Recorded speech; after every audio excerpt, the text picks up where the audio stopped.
नमस्कार, मैं हूँ रिया। आप देख रहे हैं टुडे 24 न्यूज। आइए बढ़ते खबरों की ओर।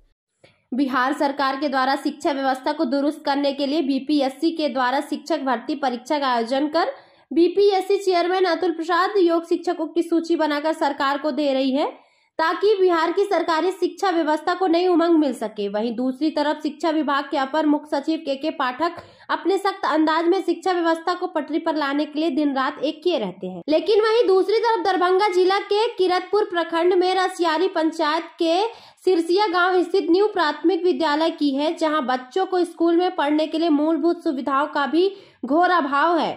इस विद्यालय में शिक्षक सड़क पर पॉलिथीन टांगकर पढ़ाने में विवश हैं।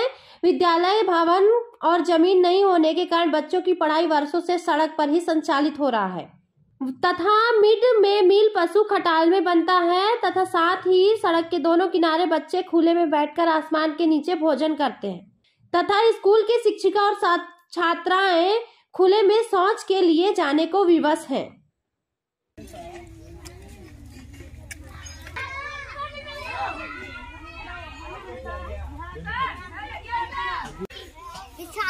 इस स्कूल में आपका बीपीएससी से प्रतिनियुक्ति हुआ है जी। कभी कल्पना थी कि कंपटीशन पास करने के बाद ऐसी व्यवस्था में जाना पड़ेगा? इतना बुरा तो नहीं सोचे थे, पर बट है तो है। मतलब क्या सोच रहे हैं, मतलब कैसा लगा यहाँ आने के बाद? अब जितना मिला है उसमें कर रहे हैं, उसमें सुधार करने का कोशिश कर रहे हैं अपनी तरफ से। विभाग की तरफ से अभी तक कुछ नहीं किया गया? वो तो प्रिंसिपल से जानेंगे, वो बोले हैं कि वो दिए हैं एप्लीकेशन, अब आगे काम तो वही समझेंगे। क्या दिक्कत होती है यहाँ पर? यहाँ पर दिक्कत होती है, ये जमीन कोई नहीं देते। जमीन कोई नहीं? स्कूल नहीं बनती। अच्छा, तो पढ़ने लिखने में यहाँ सड़कों पे ही पढ़ना पड़ता है? नहीं सर, अच्छे से पढ़ाई होता है। पढ़ाई अच्छे से होता है, लेकिन सड़क पे बैठ के ही होता है ना? Yes sir. अच्छा, वॉशरूम वगैरह जाना होता होगा, बाथरूम वगैरह, तो कहाँ कैसे जाती हैं आप लोग? उधर जाते हैं खेत की तरफ। खेत की तरफ जाना पड़ता है, उसकी कोई व्यवस्था नहीं है? नहीं सर। तो बोले हम 11 से ही संचालित हो रहा है और 5 साल के लिए वो कठाल में जो है शिफ्ट हुआ था विभाग के आदेश के अनुसार, और फिर यहाँ आ गया। यहाँ फिर कब से आया? 18 में ही आ गया फिर। 18 में, और तब से ऐसे ही संचालित हो रहा है? जी, दरवाजे हैं, दरवाजे पे ही चलता था। बरसात वगैरह में कैसे काम चलता है? पहले दरवाजे अच्छे थे तो इसी दरवाजे पे चलते थे, और ये भी दरवाजे ही थे, अब तो इसी बीच में बना है ये थी तो दरवाजे। अच्छा, ये किन्हीं का निजी भूमि है? जी जी, किनका है? पांडे जी है, फुलेश्वर पांडे जी। वो इनके लिए पैसा वैसा भी लेते हैं? जी जी, पैसा नहीं लेते हैं, और जमीन दान में भी 3 कट्ठा वैसे ही दिए हैं, वैसे ही बिना पैसा के ही।